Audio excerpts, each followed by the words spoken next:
So we just wanted to say a couple things. We are, in fact, a revenue-generating business, but we try to blend commerce and care, and we have a couple of different service projects on an individual level as well as a macro level, which we believe is very important, especially for people who have been sober for a while, that we work not only on the issue from an individual level, but also as a cultural phenomenon, the issue of chemical dependency.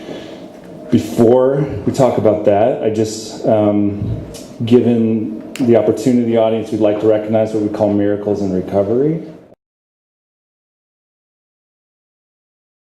So my book is American Anonymous, 8 Addicts in Search of a Life. I am in recovery myself for sex addiction, which I wrote about in the New York Times, which was probably not the best idea.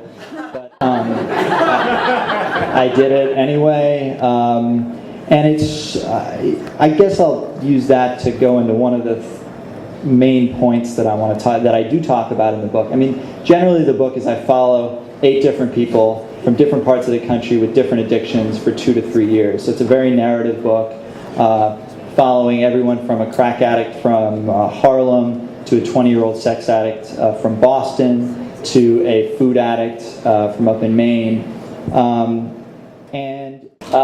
other thing that's I think that is different about my book is that I try to follow people in different stages of recovery. So we've got people who are just starting, we've got people who are 3-4 years sober who are trying to they've stopped using whatever they were using and now they're just figuring out how to live healthy. I follow people who are in long-term treatment.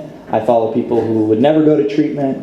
And I really try to run the gamut from all different kinds of people, different socioeconomic groups.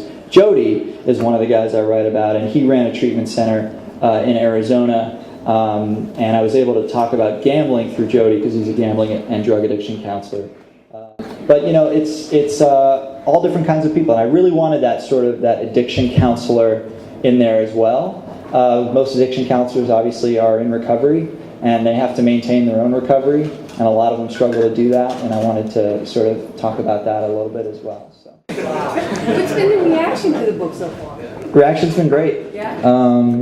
William Cope Moyers wrote a great blurb. David Sheff, who wrote a fantastic book, #1 bestseller, about his son's meth addiction, wrote a great blurb.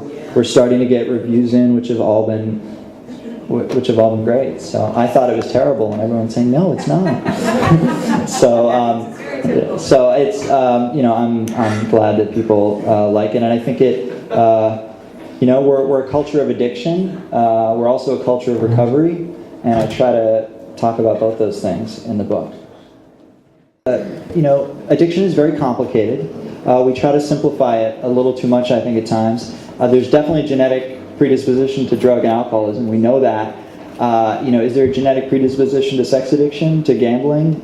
I'm not so sure. I think that so there's genetic. I really believe there's genetic predisposition, and then there's trauma. It's very rare to find an addict who had a wonderful childhood. It happens. It really does. There are absolute exceptions, and not every person who's traumatized grows up to be an addict, and not every addict has trauma. But I really think that a lot of times we skip that piece, and as addicts, all 7 of the 8 addicts in this book had trauma growing up, and part of their recovery is facing that and dealing with that and healing from that trauma.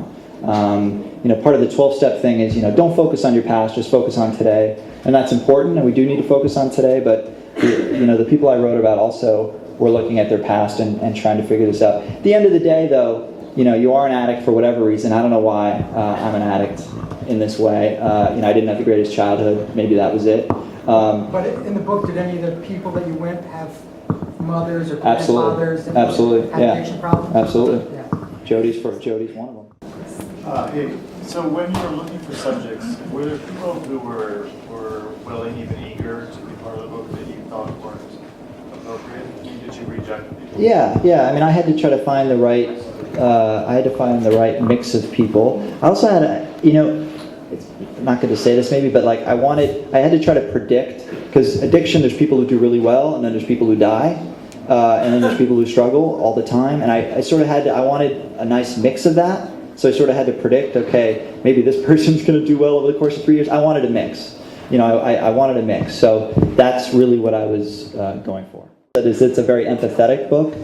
And I say, that's because I am an addict. I mean, I don't know how else to do that. So.